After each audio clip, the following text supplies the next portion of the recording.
Joining us now is Senator Tammy Duckworth of Illinois. She's a member of the Armed Services Committee, and she's one of a dozen Senate Democrats on the Congressional Task Force on the coronavirus.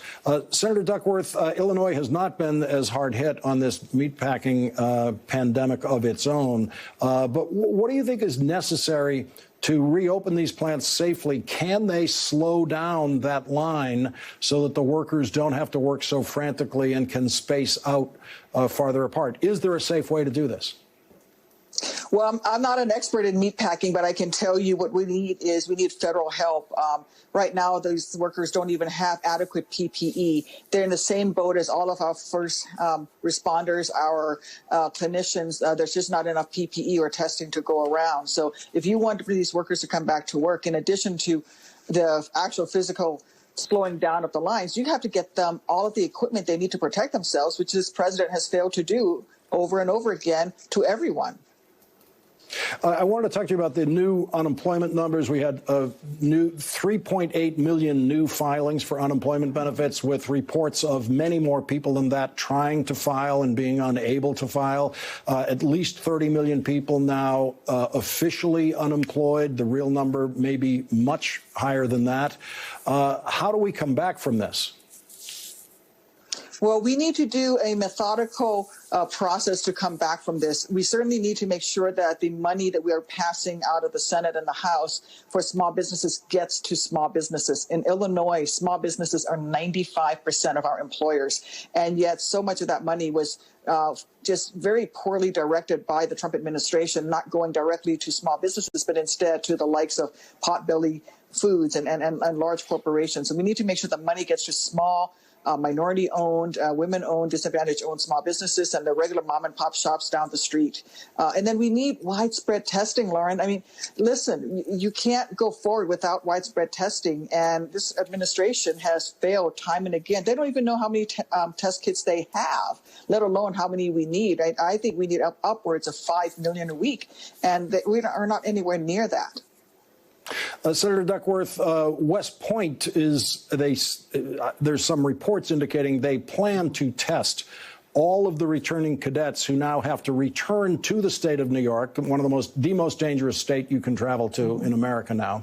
And they have to make their way back there through commercial airlines or however they can get back there for a graduation ceremony that is really being held for Donald Trump. Donald Trump wants to go speak there for a graduation. I know you're a combat veteran. You have more standing than I do to comment on this. What's your reaction to it?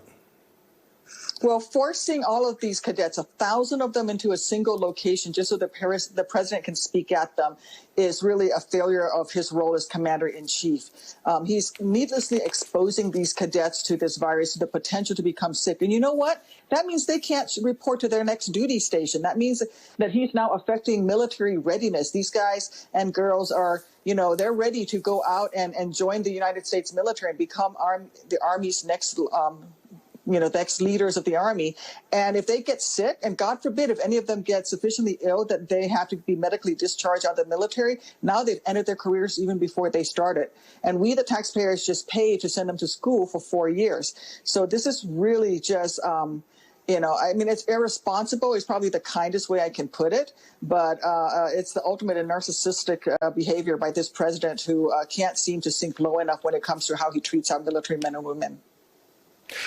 Mitch McConnell wants senators to go back to work next week. There's a surprising report in Politico saying that the Capitol physician says that they don't have the capacity to test all 100 senators. I have to say, I would have thought that the Senate would have found a way to do that. Are you surprised at that?